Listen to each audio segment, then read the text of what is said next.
Петропавлда мемлекеттік жекеменшік әріптестіктің арқасында ойлау қабілетінде ауытқуы бар бүлдіршіндерге арналған алғашқы 60 орынға шақталған балабақша жұмыс істеуде. Бұл облыс орталығындағы жалғыз мектепке дейінгі мекеме. Әзірге балалар саны толық болмаса да балабақша сәтті қызмет етуде. Знайка балабақшасы 2015 жылдың 15 мамырда ашылыпты. Қазіргі таңда балабақшада 3-тен 6 жасқа дейін балалар балапан бағдарламасы бойынша тәрбиеленуде. Мүмкіндігі шектеулі дамуында ауытқуы бар балалар 10 адамнан 2 топқа бөлініп білім алуда. Сондай-ақ мұнда 12 мүшесі сау балақайларға арналған топта бар. Бүлдіршіндермен күтуші, тәрбиеші, психолог, логопед, дене шынықтыру және музыка мамандары жұмыс істейді. Мы работаем в детском саду Знайка.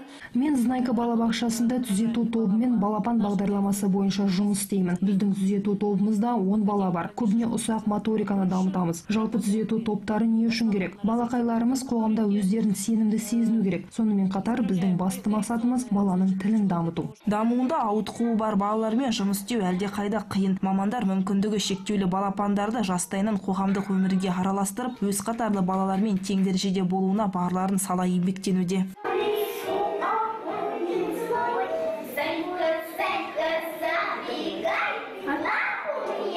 Эксклюзивті топта дамуында ауытқуы бар балалармен 12 мүшесі түгел балақайлар бірге тәрбиеленуде. Ата-аналар мұндай әдіске қарсы емес, себебі балаларға бір қарағаннан ешқандай айырмашылық байқалмайды. Садик Знайка открыт с 15 мая этого года. Балабақшамыз биылғы жылдың 15 мамырда 60 орынға ашылды. Балабақша мемлекеттік серіктестігінің арқасында ашылғандықтан мамандардың жалақысы қалалық білім беру бөлімі төлейді. Барлығы 4 топ болады. Оның екеуі түзету топтары. Синдром Дауна, аутизм, жүйке жүйесінде ауытқуы бар балақайлар біздің балабақшамызда тәрбиелене алады. Қазіргі кезде Знайка балабақшасына арнайы топқа 26 бала ғана барады. Сондықтан да әлі де бос тұрғын орындар жайында қалалық білім беру бөліміне хабарласып, ақпарат алуға болады. Аталмыш балабақшаның ашылу алдымен үйінде мүмкіндігі шектеулі баласы бар ата-анаға көмек болса, екіншіден бүлдіршіннің теңдестерімен аралас-құралас болуына көмек. Лаура Талипова, Ерлан Қалиев, ақпарат.